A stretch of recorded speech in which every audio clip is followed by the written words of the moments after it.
Welcome to the Empowering Transformation series, how to release stress and past trauma, have a peaceful mind, and the power to move forward. Hi, I'm Lori K. Coleman, and today I have with me from Ireland, Dagmar. She is a world-leading women's health expert and pelvic floor specialist and the founder of Flourish Institute. She works with an integrated holistic system that addresses very deeply both the body, nervous system, and the mind, and in fact affects the ecosystem of women's entire life. Dagmar uses the most powerful pelvic floor training, deep relaxation processes, and self-massage practices in combination with modern trauma healing and brain integration techniques that are designed to help fully restore strength and suppleness in women's pelvis while unraveling any possible shame, fear, or trauma.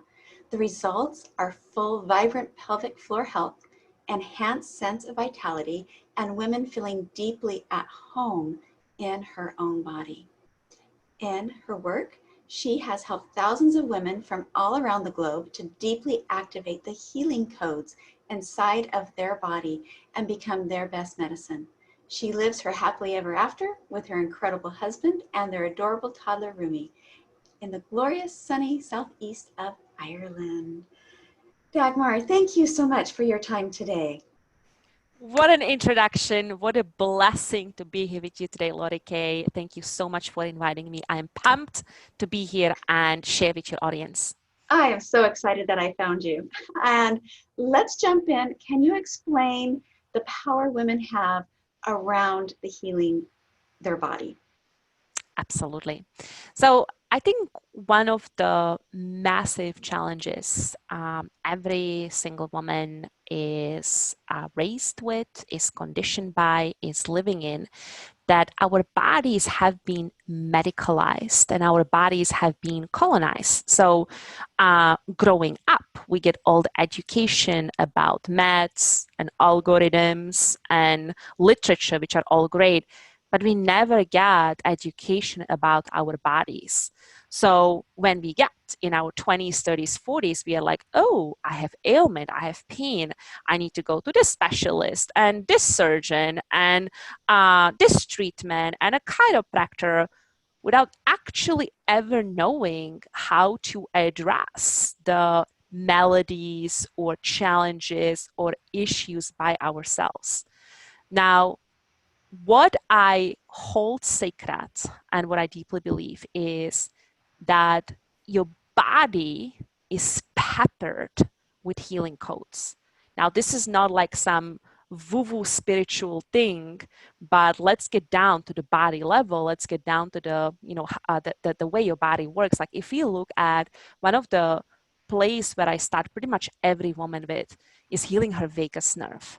Now, your vagus nerve is the single most important nerve in the body. Is one of the cranial nerves, and it is a nerve that connects your brain through your heart and lungs into your gut all the way down to the cervix. And what they are finding now, even in the research for cancer treatments, post-cancer, people are now getting a vagus nerve stimulation as a way of getting their bodies back online. So healing vagus nerve, which is something every woman can do in the safety, men too. Men have vagus nerve as well. Everyone has vagus nerve. Body. Even a toddler, I have a toddler, by the way, so word toddler is very alive in my life. But even babies have vagus nerve. Vagus nerve stimulation can be done through singing, through humming, through different body treatments. But one of the things I personally like to do, and I like to empower every single one of my student client with, is doing a simple self-massage technique where you're accessing the vagus nerve at like a palpable locations, like across the side of the neck, across the side of the rib cage, into the gut. And by activating the vagus nerve, having an instant portal into reducing inflammation, activating the healing in their body, and promoting the deepest level of relaxation in their system. So this is like a portal to relaxation, massaging the specific areas that are calming down the vagus nerve. Yes, that are calming down the vagus nerve, but also many times healing the vagus nerve. So there can be a lot of dysfunction with the vagus nerve because of trauma. And by trauma, I mean like a developmental trauma. It can be there because of a shock. It can be there because of a lot of failure in environment. So people, let's say, who have like a lot of social anxiety, or they have not capacity for developing intimate, loving relationship, it actually boils down to healing and repairing their vagus nerve. And that is a tremendous amount of healing, but also almost like a personal development one can step to when they begin to address and heal a vagus nerve. Now, does this vagus nerve have a connection to that deep primal mind that is always into the am I safe enough type of a thing? Always, 100%. I'm, in my body of work, obviously I work with a lot around trauma, sexual trauma, developmental complex trauma, exploitation, manipulation, all these layers that ultimately create tremendous unsafety in the system. And the unsafety in the system is actually on a like a nerve level connected to the dysfunction in the vagus nerve. So you have the power to actually begin to regulate and heal your own vagus nerve. We know a lot now from this explosion of polyvagal theory from Stephen Porges, and it truly gives us capacity to do something incredible, many times even like 180-degree pivot in somebody's health or level of well-being that no a medical treatment or amount of pain medications can ever foster in woman's body. And so with these massages, my understanding that as you rub, you can also not only be doing the muscles, but the fascia that is like this thin sheath that is throughout your whole body that can hold and bind up things to make Everything. it function as well. Everything, your full fascial system. Yes. So firstly, you are meant for touching, right? Touch is like this a biological impulse that we're born with. Every single infant was born with a need for touching. And we know that infants that are not touched efficiently or they are not touched enough, their brains don't develop optimally, or there is that very early childhood failure in the environment just by not being touched enough, which can lead to a lifelong social anxiety. It can lead to lifelong, a difficulty with developing relationships, exactly what I was talking a moment ago.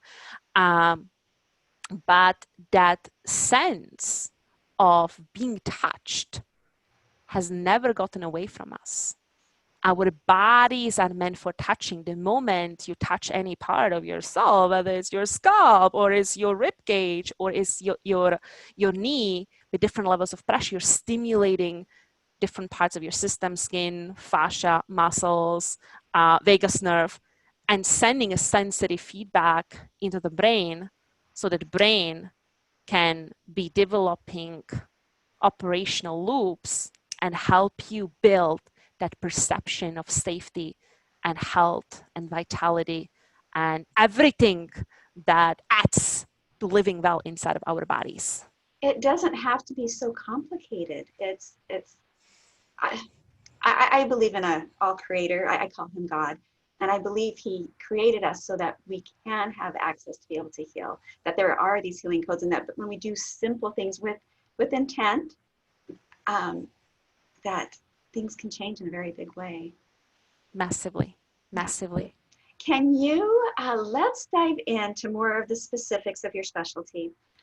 So what does an average woman who has challenges down there, what can they do to start their healing if there's trauma specifically for them? Beautiful, beautiful. So there are obviously a lot of maladies in the pelvic system. sometimes, when women struggles with pelvic challenges, whether it's incontinence, a little bit of pelvic pain, or maybe she has had past sexual trauma that has never been healed, the one of the huge challenges, like, is that there is so much shame around this part of the body, right? There's so much So what? shame. Oh, shame. Oh, I shouldn't. It's easy to talk to your girlfriend that you have a headache, right? Than talk to her that you have pain in your vagina. It's like, where do you run with that pain? Only to your gynecologist, who pretty much has no answers for you. Either. And your gynecologist has no answers for you. And then you have millions and millions of women suffering, leaking, prolapsing, pressure in their pelvis, no sexual desire, pain during sex, numbness, sacroiliac joint dysfunction, sciatic nerve pain, L4, L5 herniation. I mean, there is just catastrophe happening in our pelvises, like catastrophe. And I am here to change the game, like literally. I care about female pelvis on such a deep level because I believe that female pelvis is the single most important part of human body. And I'm going to tell you why. The female pelvis is obviously a seat of reproduction. Every single one of us was brought in this world by created in our mother's womb, pelvis, and entered the world through our mother's either vaginal canal or C-section, which is part of the pelvic system. So our life, literally the success of our species is based on the health of our reproductive system, is based on the health of our pelvic system. To me, this is an invitation to like start shedding and healing through the layers of shame. And it's like, oh, wow, I've got really powerful part of my body. Now, reproductive system aside, this is also a last part where everything you eat, whether it's, nice Snickers or a bag of potato chips or a steak, everything you eat, what your body no longer needs, is being passed down through the pelvic funnel. So a lot of women have, men as well, they have a lot of issues with digestion and elimination that can be eliminated by addressing the pelvic system. And then the third massive piece around the importance of pelvis is the pelvis is the base of the spine, right? You have your whole spine being founded in your sacrum. So here we're talking about like postural integrity, we are talking about core health, but we're also talking about the health of the nervous system. The sacrum is a massive highway with the nervous system and the brain. So what can people do? I think the very first thing people can do is the word that I have already mentioned, is start developing sensory perception. Start creating a sense of feeling their pelvis or connecting to the front of the pelvis, the back of the pelvis, the pelvic floor, so that they feel more aware of their pelvis through their day-to-day life. What would that help with? It will ensure that they are moving better, that they are, having better time eliminating the bathroom, that they are hopefully ameliorating some of the difficulty that come with a menstrual cycle and all the menstrual pain that's affecting millions and millions of women. So start developing connection and embodied sense with your pelvic ball. Is like the doorway in. Right. Well, so, and we do that by the light touch is the easiest way to be. Okay. So it's like your brain saying, this is my hips, these are my legs, this is my low back. And Absolutely. And it sounds like kind of like teaching a 2-year-old, right?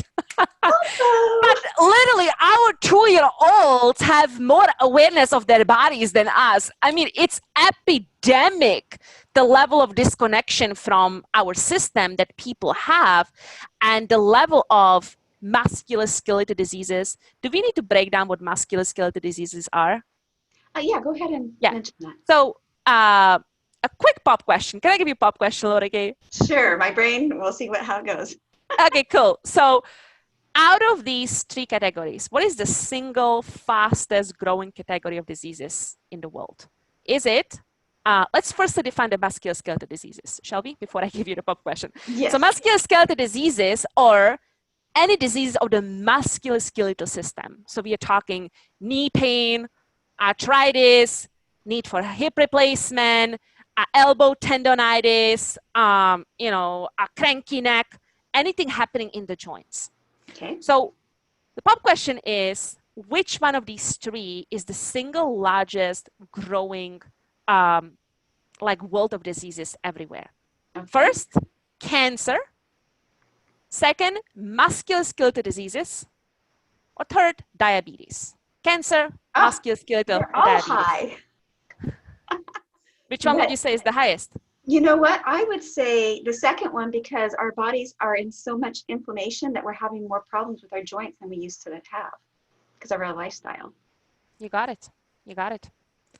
Upwards of 90% of people will suffer with issues like back pain and hip pain at some stage in their lives, either are suffering or will suffer or have suffered already. And I'm not talking about like hereditary challenges, but I'm talking the result of sitting a lot, not moving optimally, having a lot of inflammation, as you were saying, right? Being disconnected from ourselves, moving dysfunctionally. And a lot of that, gorgeous, can be completely eliminated if we just get like a basic alphabet orientation around how to use our bodies. And it starts with vagus nerve, healing the vagus nerve, and creating more sensory awareness, like creating, I call it your inner GPS. Your inner GPS. What? GPS. Oh, GPS. You have GPS in the car. Let's put GPS in your body, right? Most women know the gossips of celebrities better than they know the streets of their own bodies. Yes. Yeah. And to me, this is unacceptable. You've got your body, and it is your responsibility to yourself, or to the well-being of your children, or to the contributions you want to bring to the world, to know yourself and have reverence for yourself and start connecting to yourself in a way that adds to your health and well-being and longevity. You know, Dagmar, it's interesting. I come from a place where I can even look, I mean, just my face, even look in the mirror and have a kind thought towards myself, let alone the imagine of seeing myself. No. And my poor husband, I never let him see me because I could not go there. It's just like the safety. I had to do a baby step to even just look at my face and say a nice word. And so the thought of trying to touch, that was, 10 years ago. I'm really like, no. It's interesting. Sometimes you have to take little baby steps. I think that's true for a lot of women, without a question, especially if, I don't know what's true for you, but I definitely see it with people who have a lot of developmental complex trauma. It has to be really like a very gentle, very slow, very doable process. That being said, that desire to get better, or the desire to foster a new way of being, has to be like this permeating light through that process, so that desire and the willingness to walk that path stays there. But it is truly remarkable what can happen. I personally grew up with a mother who has paranoid schizophrenia, with a grandmother who is a psychopath, with my father who was abusive and alcoholic. So I grew up with absolutely broken, dysfunctional, painful, abusive environment. And I too started developing hate with myself from I remember so vividly. I was 14 and I was in in school and we're preparing for PA, and me and my class fellows were like, changing clothes. And I was the first one who had cellulite on her legs at the age of 14. And I would look at literally every other girl who has like this firm, plump, beautiful legs and buttocks. And I'm like, just feeling like I want to disappear from there. Like I want to crawl out of my skin. It's so uncomfortable. It's so painful. And I have abused my body for what felt like eternity through food, through sex, through alcohol, any way to numb the pain of just feeling horrendous in my skin. Now, the pivotal part of my journey is, I've been through so much in my life. I've done so many layers of healing. But what got me to have this awe and wonder for human body is, I hope I can say it on the show, because it's really intense. Do I have permission to go into intensity? Go into intensity, and maybe children turn off your ears. If just try No, to keep English. it's okay for children. I promise. Okay. I promise. 6 years ago, I have done a human cadaver dissection lab. I spent 7 days dissecting a human body, layer by layer, from skin to fascia, through muscles, through nervous system, all the way down into the viscera and into the bones. And nothing in my life brought me down to the depth of, wow, this body, this life, this human experience. And in that 7 days, I've met that, and I've studied that. And also I met life in a whole new way.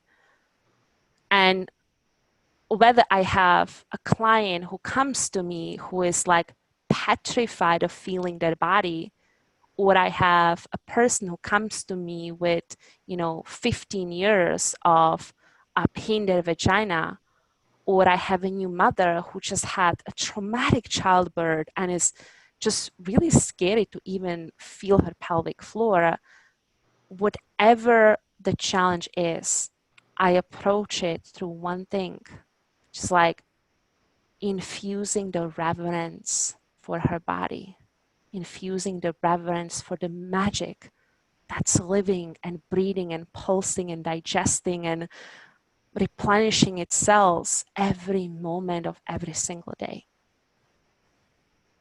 Yeah, no, it's, I've been able to be in a cadaver lab as well, and it does give you a new reverence for the body. And it gives you a new reverence of what I believe is the spirit inside of the body that makes this alive. And it's just, we are so remarkable. We really are. I would like There's a cosmos of intelligence, both in our skin, but also underneath of our own skin. And it's really, remembering it, doing practices, designing your life, approaching yourself in a way that you can reorient and remember to the wonder and magic and beauty that you really are. Now, I have heard that the diaphragm is like the gateway to physical awakening and just so much. Can we talk about what we can do, why that is, and what we can do to help this happen? I love it. I'm obsessed about diaphragm.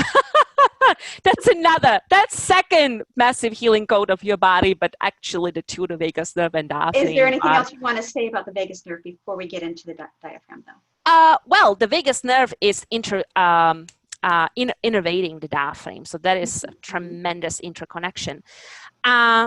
So the diaphragm, and here, like we're talking here about the respiratory diaphragm, right? That lives just below your heart and lungs in your rib cage. Is a massive, massive muscle, and in fact, is the single most important muscle in the body.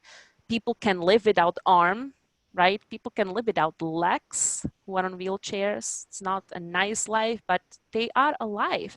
People can live even without masseter on their cheek, but people cannot live without diaphragm. That is the reality. Yeah. Don't live without diaphragm, please. So the diaphragm is, again, sitting in the rib cage, and you have your heart and lungs sitting on top. Now, when I say sitting, they're actually interconnected. Your diaphragm has interventions with the heart and lungs. What that means is when you're using your diaphragm to breathe, you're actually massaging the heart. So if And a think woman... about that for a moment. I'd like our listeners, think. You take a breath and you're giving your heart a massage. You're giving love to your heart. I mean, just feel that, you know, and that's why we need to be doing these deeper breaths so that the massage can be, I don't know, a bigger hug. Massage can be there. Yeah, absolutely. Absolutely. So if someone has, let's say, hypertension, which is high blood pressure, always a problem of the heart, we have to make sure that we are employing the diaphragm and actually training the diaphragm into modes of deep relaxation and that fullness of attraction and movement in their heart, which can be absolute game changer. Now, below the diaphragm on the other side, you have your viscera. So literally on the right side of the diaphragm, you have your liver attached to it. And on the left side, you have your stomach and spleen. Below, obviously, you have your large intestine, your small intestine.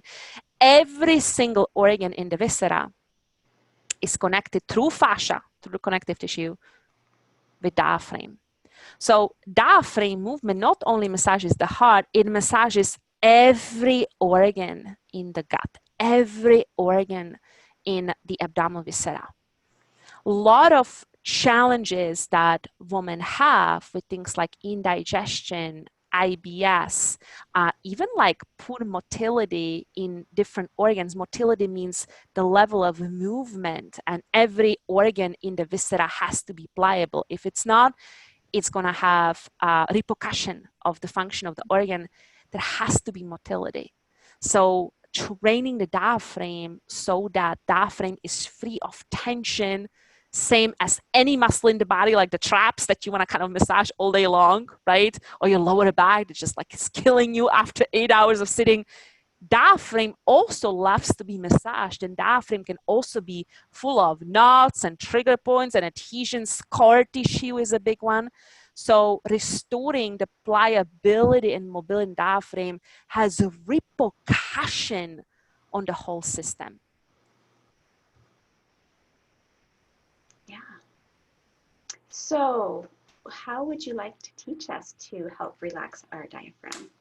Let's do this. Let's do this. I'm so pumped about this. Okay, so what I'm going to take you through is a diaphragm release technique. And what I'll be using for this, this is a super soft pliable ball, like literally it's a light as a feather. It's called a gorgeous ball. It comes from the tune-up fitness method. Very inexpensive, like $15, $17. One of the greatest investment you can ever do for the health of your diaphragm. Now, if you don't have gorgeous ball and you still want to like try this, you can use, there's also there like a spree balls on the market. There are soft Pilates ball. When I say soft Pilates ball, it's not the big physio ball. It's this size. If you have none of this and you still want to try it, you can roll a towel or a blanket and put that on your gut, and you will still, it's not going to be the same, but you'll still at least get to feel your diaphragm, which can be humble experience. I'm not gonna lie. So what I'm gonna do is I'm gonna reorient myself so I can show. Yes, you good. So what you're doing is you're gonna get the ball to your diaphragm, and what I mean by that is literally below your breast, top of your gut, and you're gonna lie on top of it. Now, if you never had diaphragm massage, and especially if you're holding a lot of emotional stress, this can feel incredibly uncomfortable. So to decrease the pressure, you can go a little bit like from a sideways, so there's not like a direct pressure, but this way you are ameliorating the pressure. Or if this feels acceptable, you can lie face down, and right away you'll be getting a lot of contact into the doorway of your body.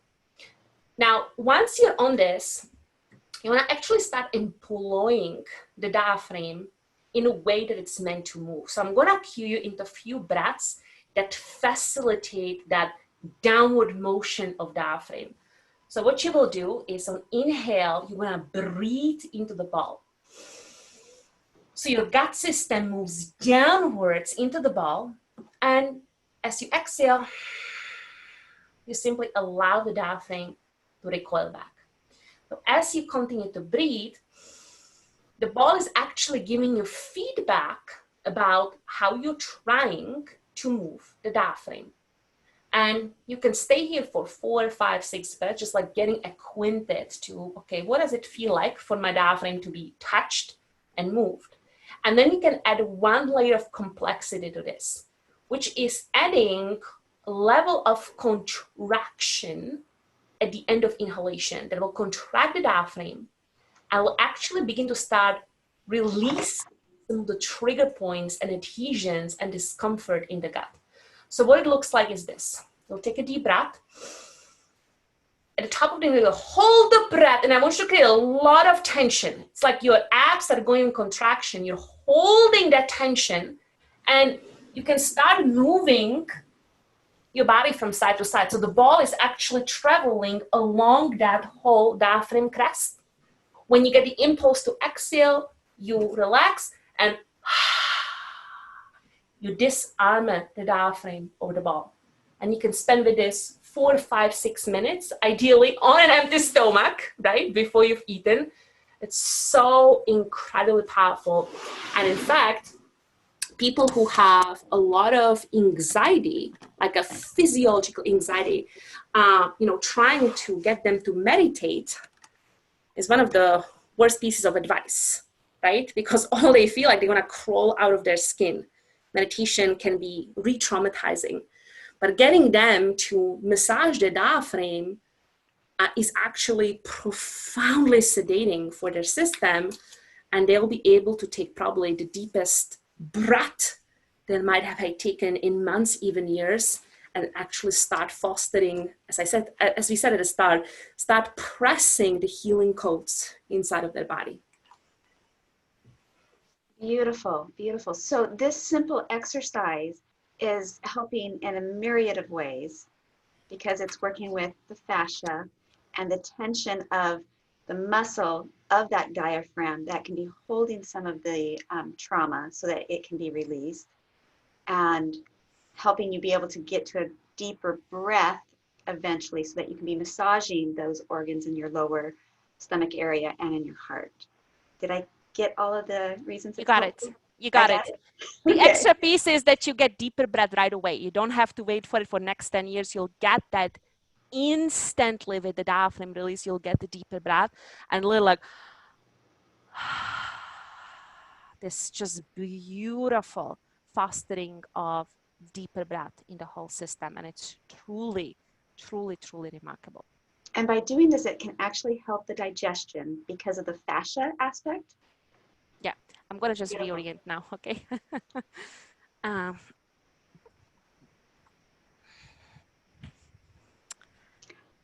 Here we are again. Yeah. So you want me to answer now, right? Yes. This question, great, yes, yes. So absolutely, this again, even though I was on the diaphragm, I was already touching the liver, I was already touching the stomach and spleen, so I was getting that motion and traction across these channels, but also because the diaphragm is connected with the downward stuff like the intestines, this is incredibly helpful for actually enhancing digestion in the system.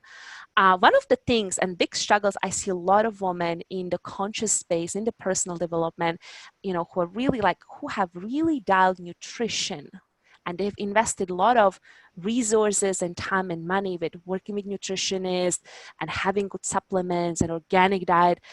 And they still struggle. They still have a lot of bloating. They still have a lot of indigestion. There are still many symptoms of IBS. Just adding this routine can be absolutely a life-changing experience because they're actually helping themselves in the mechanical way to promote healing of their gut. Beautiful. Do you have any other suggestions about what we can do to help mechanical way for our hips, of being aware of how we can be sitting better and I don't know, that can help that hip pain and low back pain? Certainly. So I think the first piece is to sit less. Sit There's the less. whole movement of sitting is the new smoking, right? You gotta get off the chair. Like I'm talking to you, but I'm actually not on the chair. I'm sitting on the floor and I'm like moving my joints to different ranges of motion. You're gonna find a way of bringing more movement into your day. That is even like in personal development, there's a lot of invitation, like even if you have chunks of work to have, let's say 45 to 50 minutes that you are on a standing station or you're sitting, but then if you're sitting, you gotta get up at that 45-50 mark and walk around, or maybe bounce in a place, or do some deep breathing, or open your rib cage. You gotta infuse more movement in your body and get off the freaking chair, right? Which is destroying the back, the pelvis, the pelvic floor, putting too much pressure on the pelvic complex, and start being in your body more like, our ancestors. I mean, we are so far from our ancestors. Let's not even go into like the ancestral piece, but yes, get moving, baby. Like it's going to just change Get the name moving, of the game. baby. Get moving, baby. Yes. That's all what I can say. That's all what I can say. Get creative, get playful. It doesn't mean that you have to sit on floor for 8 hours. Doesn't mean that, but start inviting movement. Allow your body to move, and your body is going to love you for that. Yes, no, thank you. We said something earlier that I would like to maybe dive a little bit deeper into. You said something about humming and the vagus nerve. Can you, is there anything else that you can share with us about why a humming aspect is helpful? Certainly. So with humming, you're obviously stimulating the vocal cords, you're stimulating the throat, and a lot of like the descent of the vagus nerve from the brain down into the heart and lungs and the viscera is actually happening at this intervention of the scalenes down into the throat. So what humming does, it creates a vibrational frequency, and it creates like this vibrational movement that stimulates the vagus nerve literally from the inside out. And it's very, very helpful for everyone, but especially for people who have a lot of throat trauma. And what throat trauma means is who have been hushed, who have been silenced, who might have been manipulated, who have been like somebody has abused their power onto their able to express themselves. Also children who grew up in an environment, there was a lot of shouting, there might be a lot of verbal violence. Incredibly helpful to actually start adding humming to begin to address these layers of throat trauma. Beautiful. Is singing or chanting different than humming? Because to me, there's a specific vibration to humming. What do you have anything to say about singing or chanting, and if is that I think all of this is valid. I think all of this is valid. Like anything that gets that resonance through the throat system, it's incredibly helpful. Okay, no, thank you. Yeah. So more singing, it's it's fun, it's playful, it gets to heal your body. Like how cool is that? I'm always making up weird songs, and my kids are like, "Mom." Keep going, Lorike. I love it. I love it.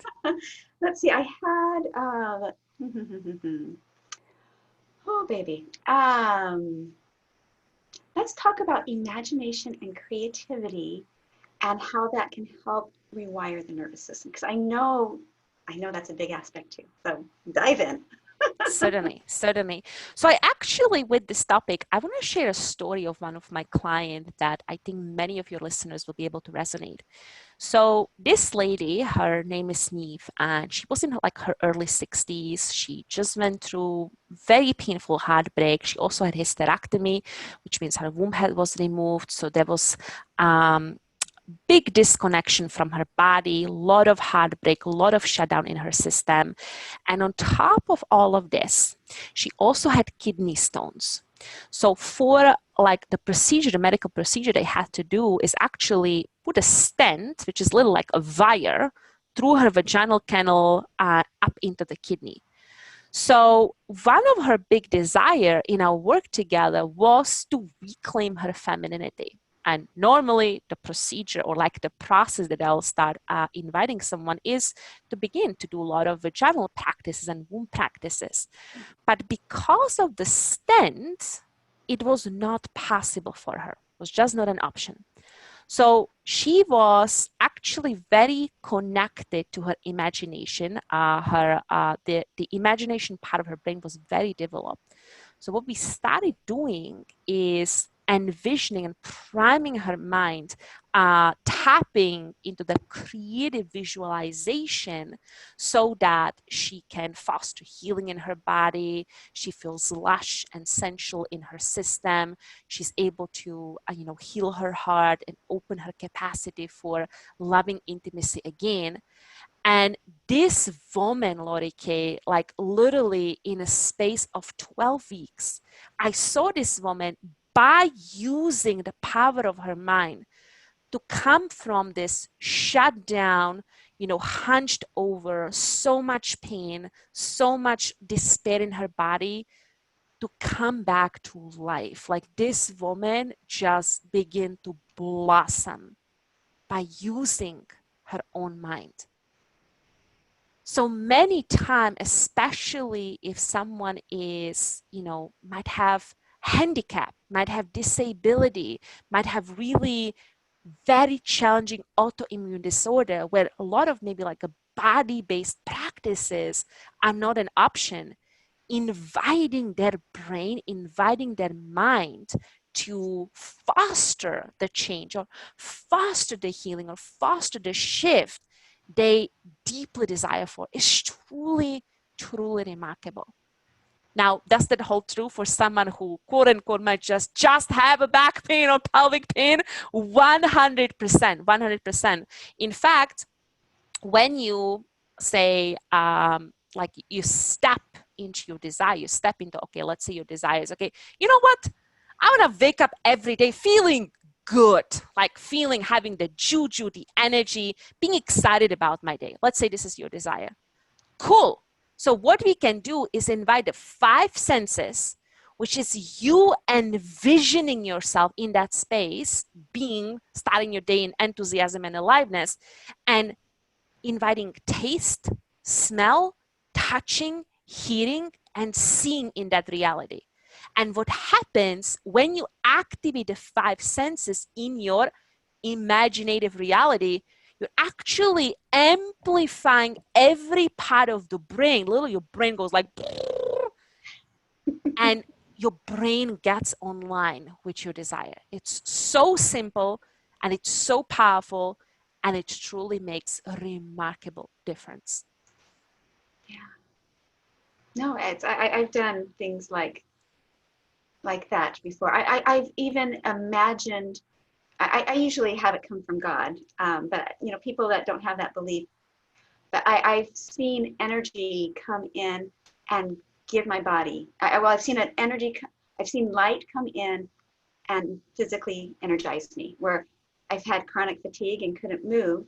My child needed me to do something, and I really wanted to do that. And so I just said a quick prayer. I took a breath in, and I imagined getting strength and energy. And then I was able to get up and go. And just from my imagination. Whereas I truly was, I couldn't eat, I was so tired, it was hard to even move my hands. I mean, I was so fatigued.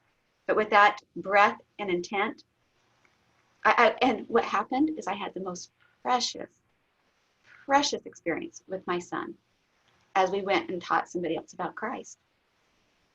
And I wouldn't have had that experience if I didn't have the faith to do the imagination of, let's do this, And so it gave me a very unique experience that I would have missed out on. So I've seen through my imagination, through pulling that to me, seeing it come, seeing it infuse.